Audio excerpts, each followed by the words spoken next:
అందరికీ హాయ్ అండి, welcome to my channel. ఈరోజు రెసిపీ వచ్చేసి గుమ్మడికాయతో చపాతీలు. ఈ గుమ్మడికాయలో full of micronutrients, antioxidants, vitamins ఉంటాయి. చాలామంది ఈ గుమ్మడికాయ జ్యూస్ తీసుకుంటూ ఉంటారు. ఈ డ్రింక్ ఏం చేస్తుందంటే పొట్టలో మంటలు తగ్గిస్తుంది, గ్యాస్ట్రిక్ ఇష్యూస్ అన్నిటినీ తగ్గిస్తుంది, హైపర్ అసిడిటీ ప్రాబ్లం ఉంటుంది, అది కూడా తగ్గిపోతుంది.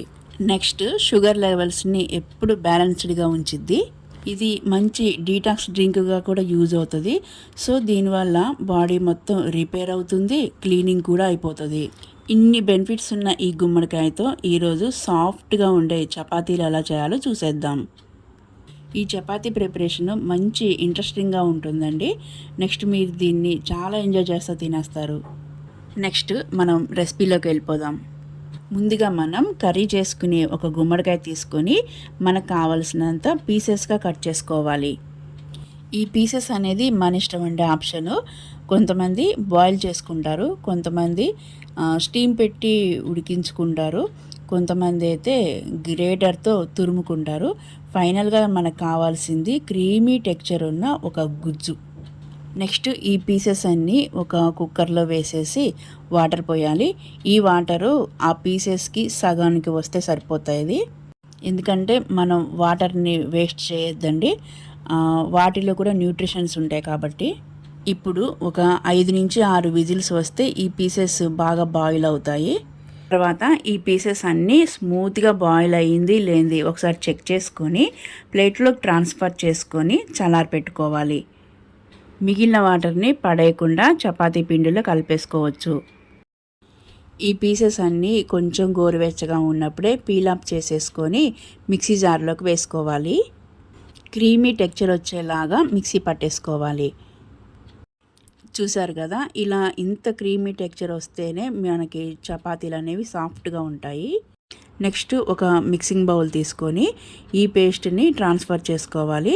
ఇక్కడ 2 కప్స్ పిండికి మనకి 1/2 కప్ కన్నా కొంచెం ఎక్కువే పడుతుంది.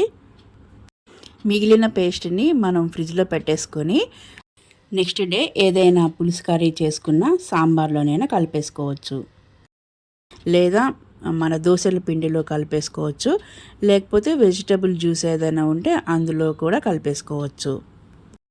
ఇప్పుడు ఈ పేస్ట్లోకి 2 స్పూన్స్ షుగరు, సరిపడా సాల్ట్, 2 టేబుల్ స్పూన్స్ ఆయిల్ వేసుకొని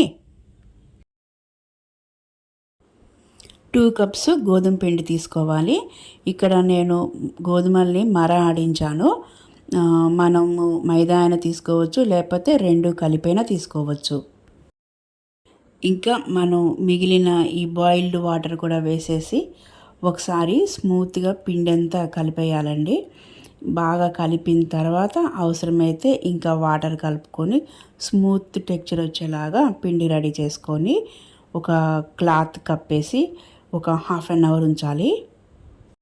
నెక్స్ట్ పిండిని ఒకసారి మళ్ళీ కలిపి పార్టేషన్ చేసేసుకొని బాల్స్ లాగా చేసుకొని చపాతీ చేసుకోవాలి.